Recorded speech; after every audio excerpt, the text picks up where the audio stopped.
All right. So, first off, just so everyone knows, this is also being live streamed from my end to Twitch, Facebook Live, and YouTube Live via Restream.io. And the software I'm using to do it is I'm Mac based, and I'm using Ecamm Live, which is a system that allows things like this, where I can talk to my hero cam and look really, really good. Or I can shift back to my conversation with you about this specific topic in my keynote address. So I'm going to cut to the chase and start rolling slides because I got 100 and some slides to go. So starting at the very beginning, what is a personal brand? Now, a lot of people have probably heard about personal branding of late. And many of you probably heard about it in association with what are called influencers.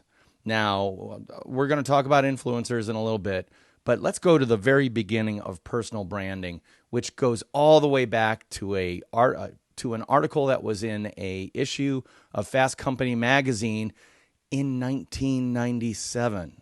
Yeah, I remember reading on paper this article by Tom Peters in Fast Company magazine. And before I go any further, I just want to say, do you notice anything about the graphics on that cover art? Does it remind you of a specific brand?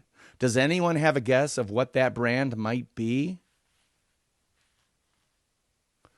Tide, the detergent for washing clothes. That's the old look of Tide. You know, Tide now still has the blue top bottle and the orange, bottle itself. Why? Because branding is all about packaging.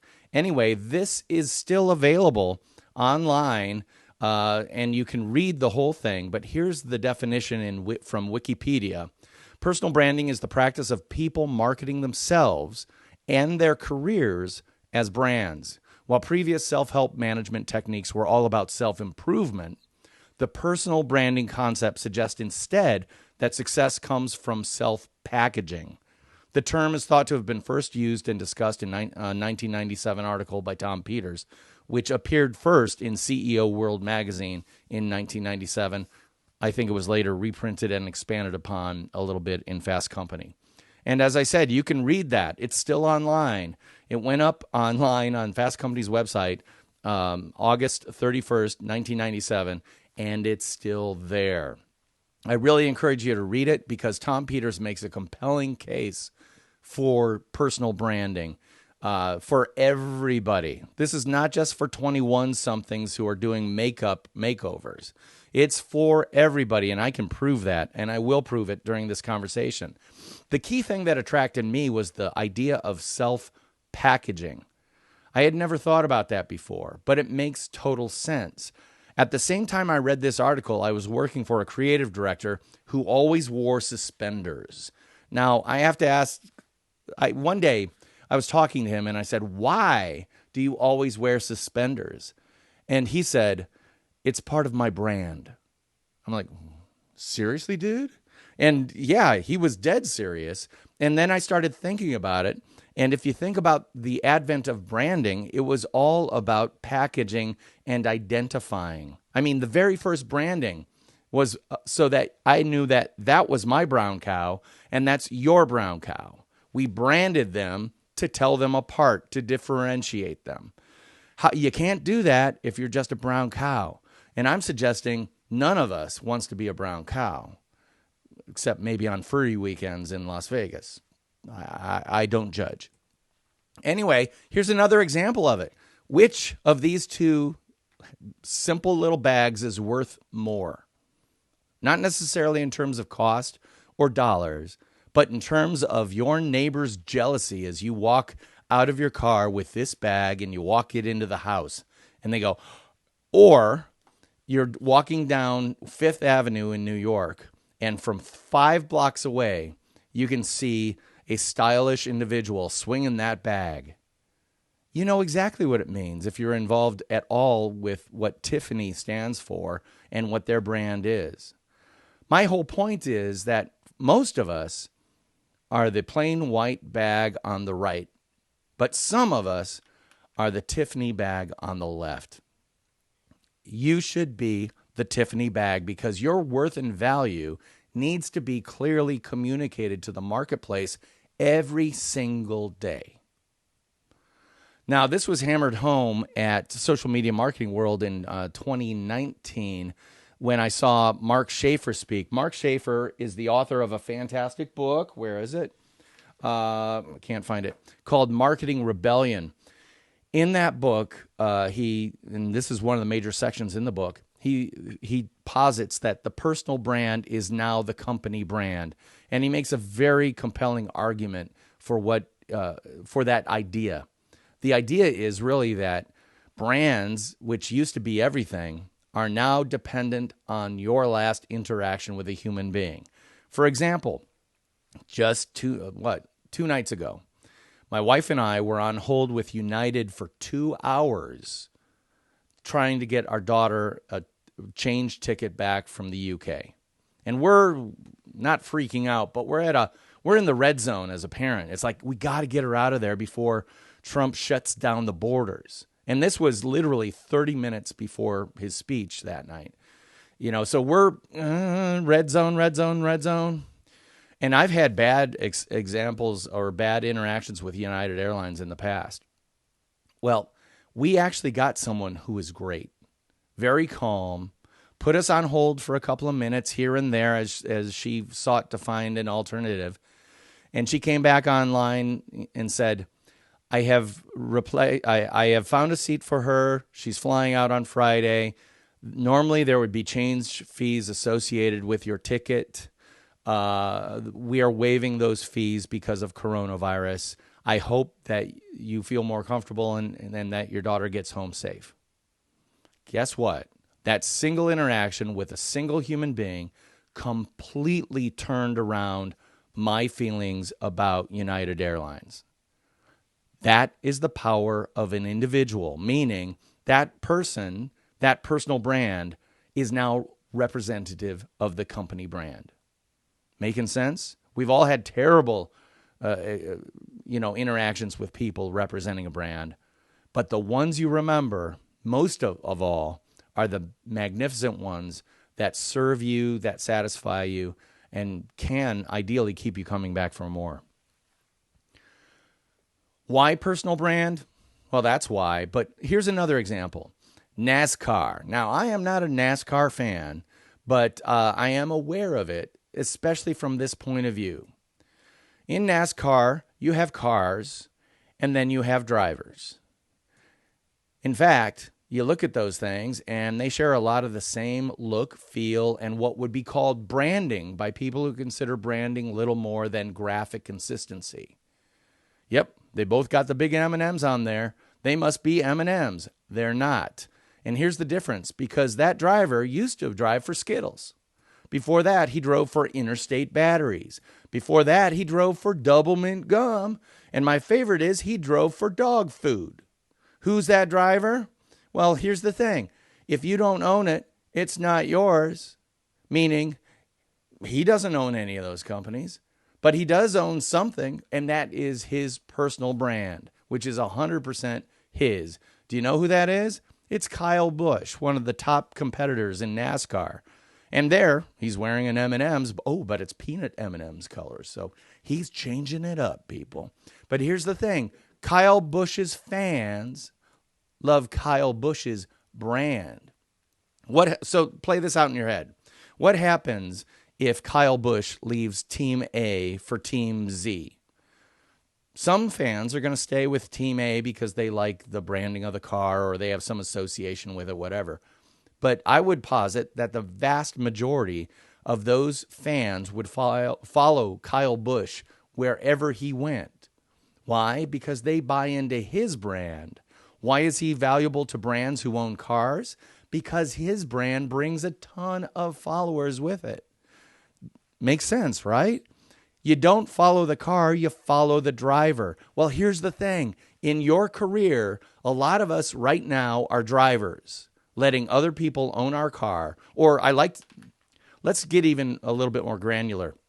We're engines within a brand car. You can either be the engine or the driver. What happens with the driver? He can get up and go drive for another brand at any time, and his followers will follow him there. If you're the engine and they think you might be a little bit old, a little bit maybe not as good, or maybe expensive, and reached your X years where you're excellent, experienced, expensive, and therefore expendable, what happens? Unbolt, unbolt, unbolt, unbolt. Take out the old engine that performed brilliantly and bring in a new engine that is newer, fresher, and whatever. If you have not built your personal brand and become the driver, and you're an engine, guess where that engine sits? It sits in the garage, in the corner, gathering dust. Meanwhile, the driver continues on to create an illustrious career. Tracking with me? Are you tracking with me? I hope so. Let's keep moving. All right, we're back. And here's where I get to talk about influencers. So we all know that Kylie Jenner is an influencer. We all know that Kim Kardashian is an influencer. We all know that anybody who's 20 years old and can put on makeup is an influencer. Well, guess what? Every influencer is a brand, but guess what? Not vice versa. In fact, it looks more like this. Influencers are a small subset of what personal brands are. And I'm going to show you some examples because the number one technique of personal branding is demonstration.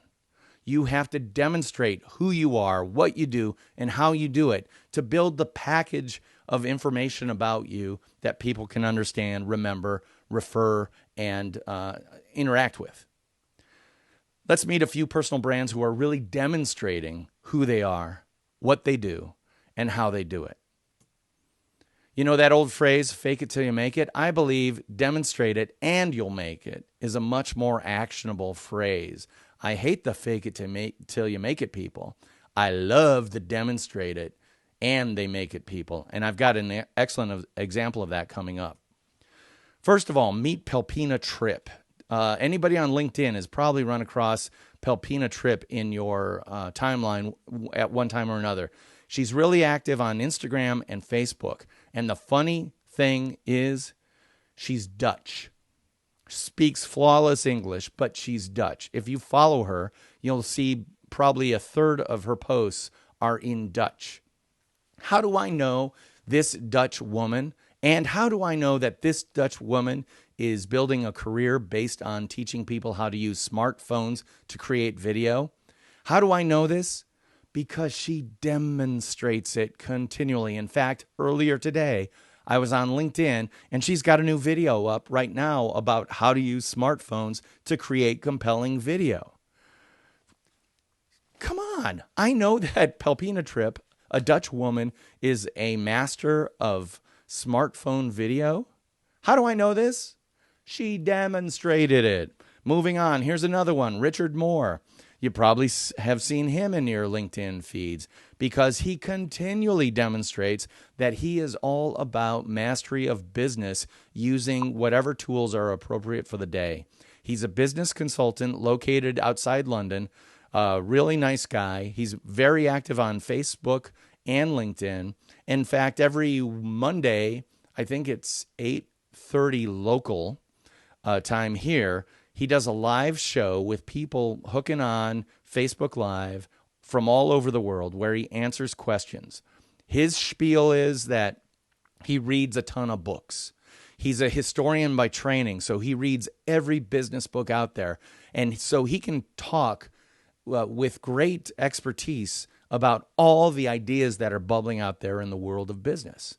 So here I am, a person who doesn't have enough time to read books about business. What am I going to do? Once I meet him, I'm going to watch his Mondays and get a jump start on the concepts that are bubbling up and becoming really discussed about in the business field. Richard Moore, once again, demonstrating it, who he is, what he does, and how he does it. Sarah Gross, this is one of my favorite examples because she is I think she's 24 years old now. I think she recently had a birthday. She is a college dropout, and that's not me telling tales out of school. It's her owning that. If you go on LinkedIn, and I hope you do, and ask to follow her, you will see that her little slogan under her name is breaking things, because she is a kid, and I use the word kid advisedly because she owns it and says, listen, all you people out there who can have your business pay for all these tools that can get you all this stuff, I'm a kid who can't afford it, so I'm going to find ways to hack the same outcome. So if you have a tool that creates fantastic video and it costs money, I'm going to find one that is free for use and share it with people. Well, here's the thing. She dropped out of Syracuse University, and using LinkedIn, she just demonstrated, and got a job offer all the way in Los Angeles. She gets out there. She's with the company for, 4 to 6 months. And she jumps to another company because they were attracted to who she is, what she does, and how she does it. She then leveled up in rapid succession to the point that she got to her current company, which I believe is Mute 6. And she's that type of employee you desperately want to have, which is a driven younger person. And when she decided that she was going to become the expert on working with influencers in the marketing space, she came up with a business use case and a business model that she presented to her higher-ups. And guess what they did? Made her the head of influencer marketing at Mute 6. And she's 24 years old. Why do they have confidence in doing that? Because she has demonstrated her mastery of the topic over and over and over again. And by the way, she only does LinkedIn. She goes deep in one channel rather than going shallow across many channels. She has specialized, and it's served her well. Meet Katie George. Now, anybody who's got this book, knows that I talk about Katie George on page 151 of Rotoma, the ROI of social media top of mind. Why? I'm going to tell you the insider true story of how I met Katie George. And that is, I was working on some branding for a company in town a fair amount of you probably are aware of. Rachel Neal's company, Carex Consulting. You know, Rachel Neal, Casey Likas have this company that places people in jobs, typically at a higher, more specialized level. And so when I was working with them, one of the concepts I was trying to get them to embrace was the idea of having a owned hashtag for your company and use it. So I was saying, you know what would be great? Every time you place someone, have them post on their Instagram feed a photo of them in front of some of the branding for the company they just joined with a hashtag, first day, new job. Now, I thought that was a novel, brilliant concept. But due diligence dictates that I better check that out first. So I went online, went on Instagram, typed in hashtag first day new job, and there were a number of postings, including this one by Katie George. Well, here she is. Been in Utah since last Sunday for orientation because I'm living that new job life. Back in Atlanta, blah, blah, blah, blah, blah. I am already madly in love with my new Workfront team. So, what does this individual do for the company? Well, let's count the ways. 1, she stands in front of the building. It's got Workfront branding on the top. That impresses people like me that's saying, oh, Workfront's a big enough company to either own or lease the majority of that building. Cool. They're established. 2, Workfront right on her neck. How more embracing of a brand can it be if you're actually putting it on your body? 3, that's their little logo guy. She's demonstrating the fact that she got some company swag. 4, she's talking about Workfront inside her post altogether, her comment. Well, guess what? It doesn't stop there because Katie has 42,000 followers on LinkedIn or on Instagram, I'm sorry, because she cosplays. In fact, her name is Katie Cosplays. Do you know what cosplay is? It's what you do when you go to Comic-Con and you dress up as your favorite character from whatever. Turns out she's pretty darn good at this. 42,000 followers? Yeah, whoa. This is just some of the stuff she does. One of my favorites is Queen Elsa down here from Frozen. But she gets together and she does all these incredible costumes. She's a seamstress, and not only that, but she actually wears the stuff. And, obviously, totally Instagram crazy stuff. Very popular. But I want to ask you the question. Any guesses how many Workfront users go to Comic-Con? How many Workfront users, not just in their company, but globally?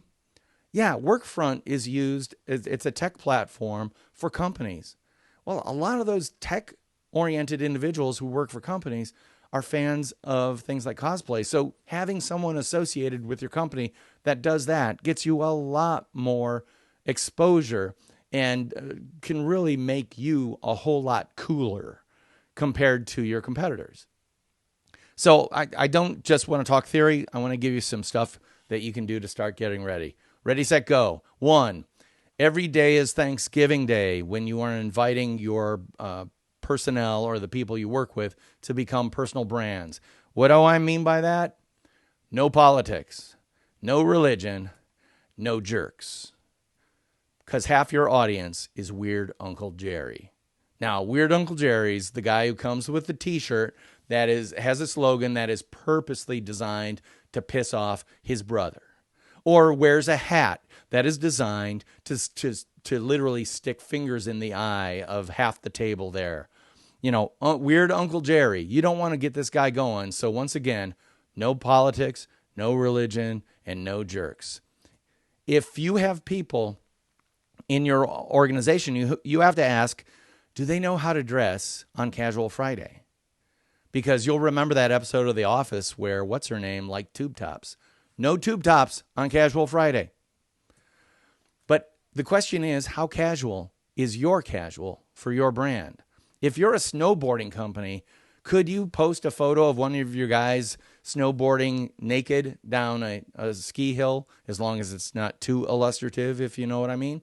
Yeah, you absolutely could. If you work for a tattoo shop, same thing. If you work for American Family Insurance, not so much. So you have to define how casual your casual is by defining your no-fly zones. So I already talked about 2, no politics, no religion. But what are others?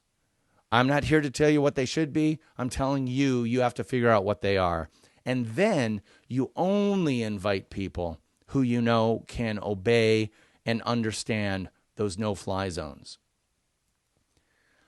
There's a rule in the military about orders. If an order can be misunderstood, it already has been. In this case, if it can be misunderstood, it will be. Like, that's why emoticons are so great. When you say something that could be misinterpreted as kind of cutting, but you put that kind of laughy, haha emoji on it, people go, oh, he didn't mean it in any bad way. People will impute ill intent on everything unless you make it clear to them, I mean crystal clear to them, that the intent was warm-hearted, open, etc. And anybody who knows me, that sometimes my intent is misinterpreted. And that's because I didn't provide the context to the individual to understand that what I really meant. I meant to make everybody understand how wonderful you are, but I did it in a cute way, and you didn't appreciate cute. Sorry, after the fact. So I went to a talk at Dream Bank, and it's kind of unfortunate we're not at Dream Bank because some of these slides are totally American Family oriented. This is one of them because I saw Tom Buheim and Jason Waller talk at Dream Bank probably about 2 years ago, and they talked about their employee advocacy programs where they invite employees to build their personal brands and advocate for the brand itself in a careful way. And when somebody asked, well, how do you make sure people don't put up the wrong stuff? Tom Buheim said something along the lines of, well, we get together on a regular basis, kind of bring in pizza or lunch. We get together and we look at what people have done and we celebrate the best stuff. If you celebrate the best stuff, people will follow that as a model. And then if you bring up some of the maybe not so good stuff, you calibrate everybody and say, we would prefer you not to use that in this case. Do you see what it's a twin carrot and stick approach, but accenting the carrot and being gentle with the stick. Make sense? Nod your heads. Good.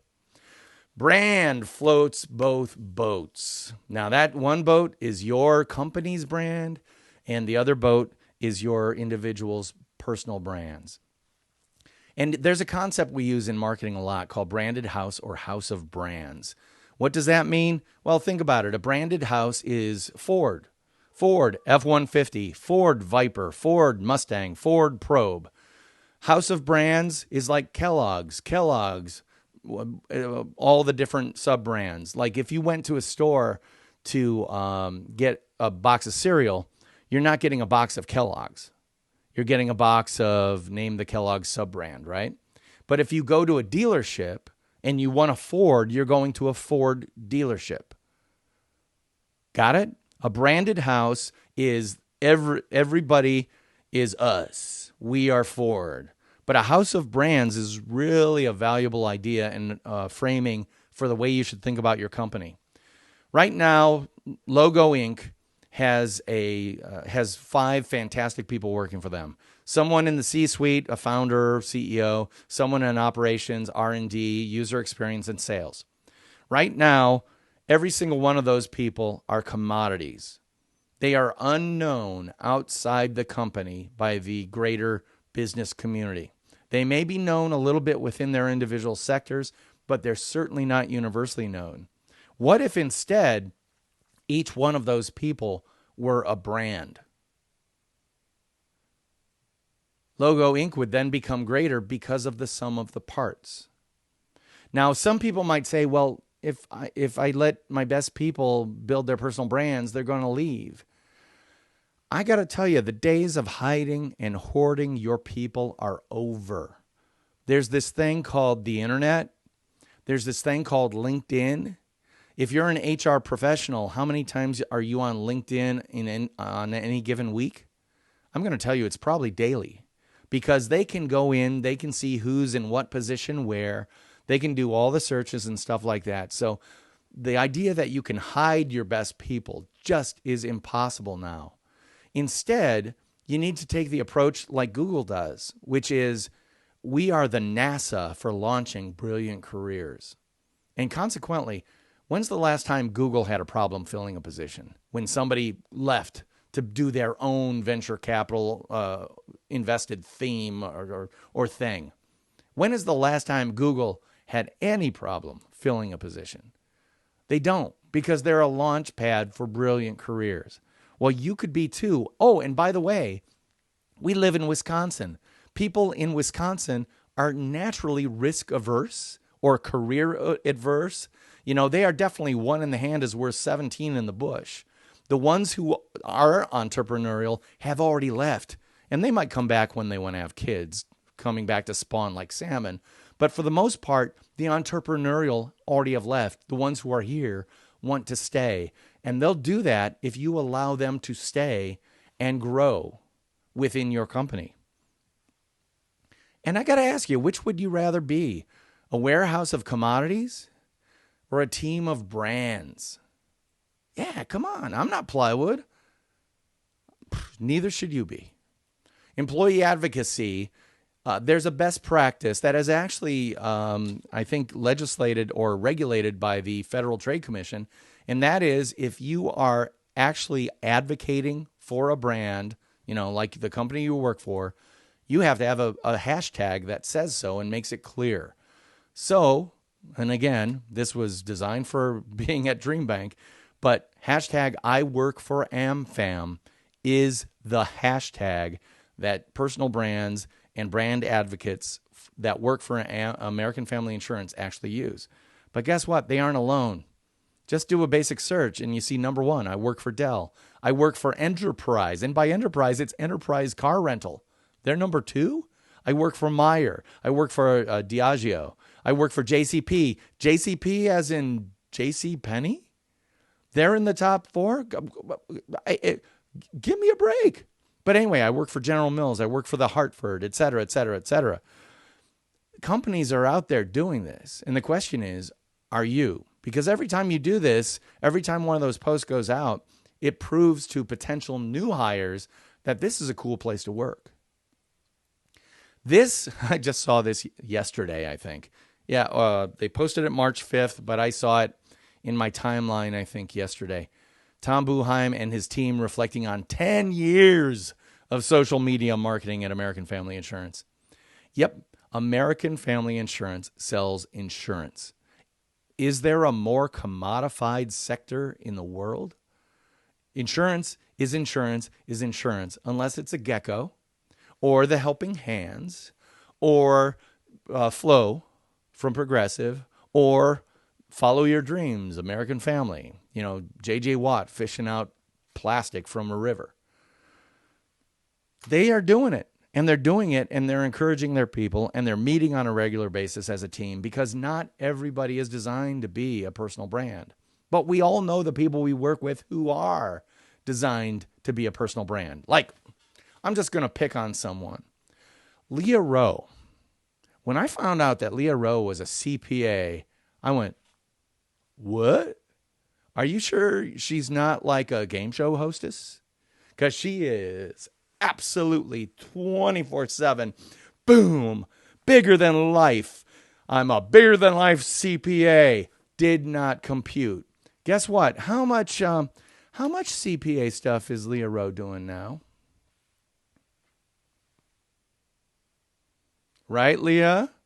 Nod your head. Why is that?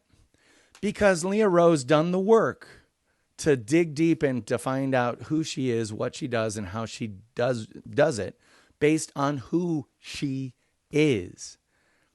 Hey, Leah, do you have your shot glass ready? Because it's about time to drink. And that time to drink is whenever I say, know who you are so you can be it. Guess what? Leah Roe knows who she is, and she is actively being it in a way that invites all y'all to become the bigger, better, badassier version of you that you can be. This is Leah creating a personal brand. This is Dan Roe, who is a little bit more shy and retiring. I could see him as a CPA. But he's the engine behind the Kyle Busch that is Leah Roe. And guess what? They both know who they are and are being it. Get it? Yeah, I'm going to keep screaming this at people until they get it. I need to see all your all heads nodding right now to say, yes, DP, I get it. And I'm going to determine today whether I have what it takes to build a personal brand, if that's within my comfort zone. Well, here's the thing. Even CEOs build personal brands.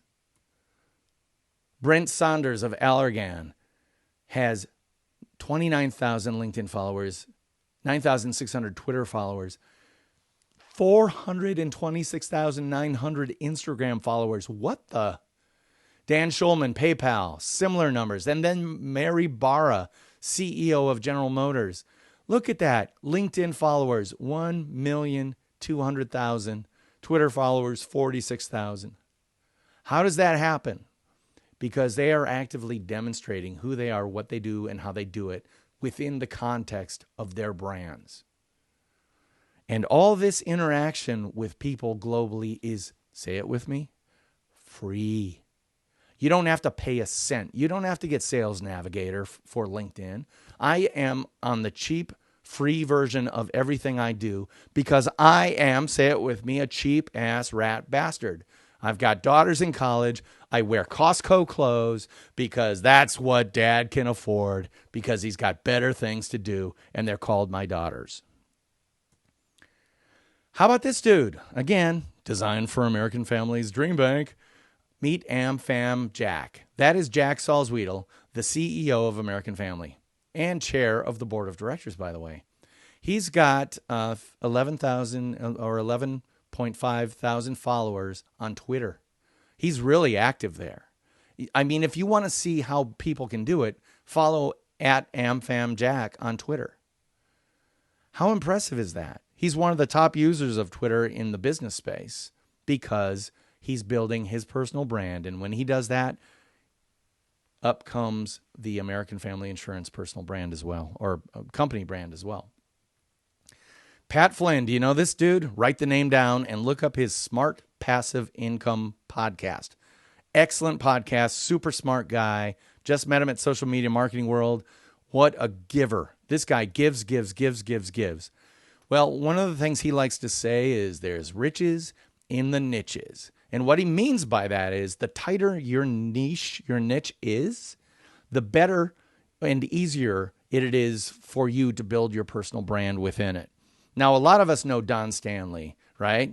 And if you're in Madison, Wisconsin, you've undoubtedly run across Don Stanley. He's another guy to follow on LinkedIn. In his talks, he likes to talk about this guy who is literally the king of refurbished MRIs. Literally, this guy, and he shows a video of this guy, and it's hilarious. And all credit to Don Stanley for surfacing this, but I like to share stories, and this one's a great one. There's a guy on a crappy video camera who looks like, hi, I'm Daryl, and this is my other brother, Daryl. And he's in front of the GE M2000K. Now, this GE M2000K had a Röntgen ray gun that was not working properly. Here's how you replace that and turn this big boat anchor into a product you can sell. So this guy can barely talk. And yet when he goes to the conferences dedicated to his field of study, he's got people lining up for photographs with him because to them, he's a superstar. He owns that niche. How cool is that? Super cool. And that's why you need to plant your flag. The whole thing is plant that flag. And I got a great example for you of someone who stands for something. What do you stand for? If you look up in the upper right corner of your screen, do you see anything there that might give you a hint of what I stand for? Nonfiction branding. Yeah, that's my flag. Everything I post about rotates around, gravitates around, revolves and orbits around that central idea. Not unlike George B. Thomas. Now, some of you may have seen George B. at Dream Bank. He's been there a couple of times, I think. And he is fantastic. And a big hint about what he stands for is in the background. Do you see that big color? That color of a bright orange? Why is that? Well, that's because George B. is hugely active on YouTube and Facebook primarily. He does a little bit on LinkedIn. I think he's going to ramp it up more, but mostly he's on YouTube. Why? Because he does stuff like this. This is brand new within the last 2 weeks. He's all about HubSpot. If you know HubSpot, you know HubSpot's branding primary color is, I'll give you a second to think about it, orange. George B. is so about HubSpot that he painted his office HubSpot orange. He has a podcast and a live stream called Sprocket Talk that is all about HubSpot. I've had him on the Nonfiction Brand podcast a couple of times now. And on the first one, I said something along the lines of, George, I know you really well from seeing your videos on YouTube all about HubSpot. When did you start knowing that you had an audience instead of just crickets? How many videos did you have to do? And he said, 75. And then he went on to say, and I'm glad because the first 20 were terrible. But by doing the first 20, I became better and better and better. And then when people started listening, I had my spiel down, my shtick down, so that I could put on a quality show, which made them come back for more information. And George B. has built his presence in the HubSpot universe so big that he's invited to speak at HubSpot's international conference in Boston every year called Inbound. And he's there every year talking about the latest and greatest stuff for HubSpot. And guess what? He's not a HubSpot employee. But the company he works for, Impulse Marketing, out of, I think, someplace in Florida, I think it might be Fort Myers, in spite of the fact that he lives in, I think, North Carolina, he works remotely with an agency in Fort Myers, Florida, because his personal brand was elevated to a height where he was able to leave one job, go to that agency and say, I've been thinking about how I could add value to your business and work for you. And the second they heard he was free and knowing what he does, who he is and how he does it, they hired him on the spot. That's how it works. You plant your flag, in this case, George B. I'm all about HubSpot. I create content that orbit the idea of HubSpot, and then I get recognized it for HubSpot. So much so that when he's walking in an airport, certain people will yell out, George B., HubSpot. And he doesn't even work for the company. But Impulse Creative recognizes he's of tremendous value to their company because guess what all their customers use? HubSpot. Got it? All right, another example. I'm going to whip through this. How are we doing on time? Still cool? Okay. Financial services, dry, boring, dry as dirt, right? Who is she? For those of you who don't know, that's Suze Orman. And by the way, why does she spell her name Suze? The guy named DP says because she wanted a name that was a little bit unique and friendly. So she's Suze Orman. How did I know that? How did you know that? How did you know who she is? Because her greatest technique is consistency. She is about personal finance and taking control of your personal finances, specifically geared toward women, not exclusively toward to women, but toward women. If you look at her audiences, they're probably north of 80% female. There's a reason why. Her story is part of the reason why. Who she is, what she did, has informed who she is now. She was a waitress who was living paycheck to paycheck, and she said, this has got to stop. So she started reading all the books that everybody would read about how to get control of your finances. And then she started speaking about that to primarily women's groups. And her personality, her verve, the way she tells stories attracted people. I'm here to tell you, she has developed no new knowledge in the financial services realm. She's not come up with some secret recipe. She hasn't come up with some secret formula. She doesn't teach any of the any hidden knowledge, any arcana that can only come from a book from Hogwarts. She is teaching things like pay yourself first, pay down your highest debt or your highest interest debt first.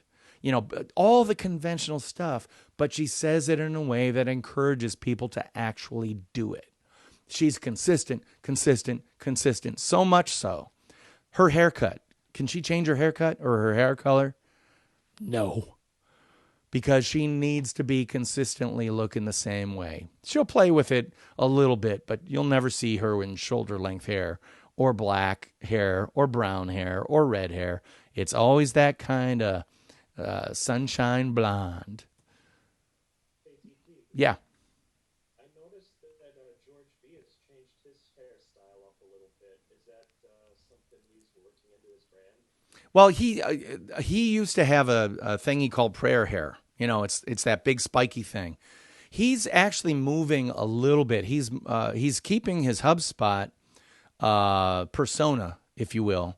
But he is moving over into the lane of trying to do more MC work at conferences, more professional speaking, stuff like that. So I think he's dialing it down just a little bit.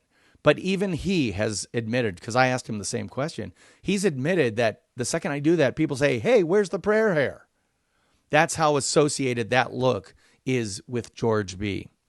And I think he's doing what everybody does when you create a personal brand, which is what is core to my personal brand and what is adjacent to it.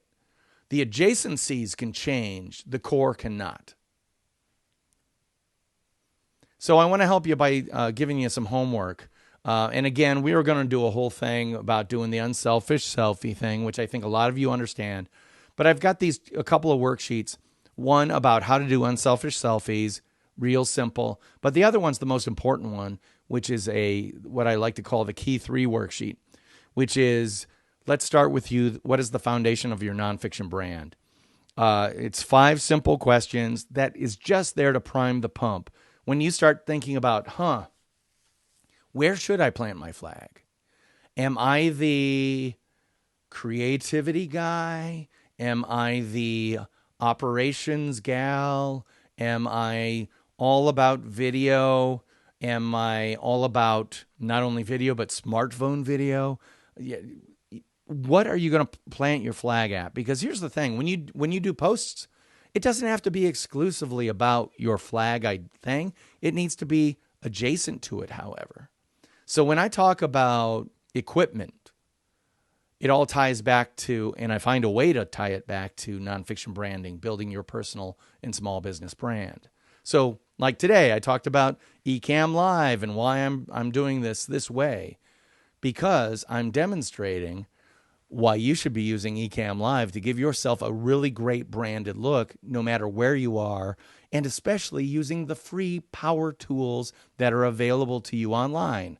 Right now, I'm going live globally to Twitch, to Facebook Live on my personal page, and to, what's the other one? I can't remember. And by the way, LinkedIn Live. Yeah, maybe one day they'll allow me to have it, but evidently I'm not cool enough for that. So, but anyway, there are these things available to you, and you should be using them to build your personal brand. So if you want to get this Key 3 worksheet and join my email list, don't worry, I don't sell it, and I rarely send out anything ever. Just email me at dp@dpknudten.com, which is my new branded email list, or my new branded email. Why am I pointing this out so violently? Because I am moving away from my old collaboratorcreative.com email to this. Why? Because my personal brand is me. And if you listen to Nonfiction Brand Podcast, I think number 78, 79 or something like that with Neil Schaefer, you should listen to that, because Neil Schaefer is the guy who convinced me to do it. He built his brand around maximize your social. And then all of a sudden he's rebranding himself as neilschaefer.com. And I asked him why he did that. And he said, succinctly, he said, because Neil Schaefer can do anything. Maximize your social has to be about social media. I'm like, oh, good point there, Neil. So anyway, check that out. Nonfiction Brand Podcast, new episodes every Monday. The other thing I'd say is, if you've got a group or a gig, speaking gig, let's talk, because I'm actively seeking to grow the speaking side of my business. And as you can see, I love to talk and I love to share pretty pictures. Talked about this already. It's available wherever you find high quality podcasts for free. And if you wanted to, you could text collab to 33777, but I'd prefer that you ask to join my email list and send me that. So I think that's it for me. I really want to say thank you to Leah and Dan for inviting me to do this. I'm sorry that we couldn't be at American Family Insurance Dream Bank today, but I totally understand why. And really, thank you all for watching. I'm turning it back to you, Leah.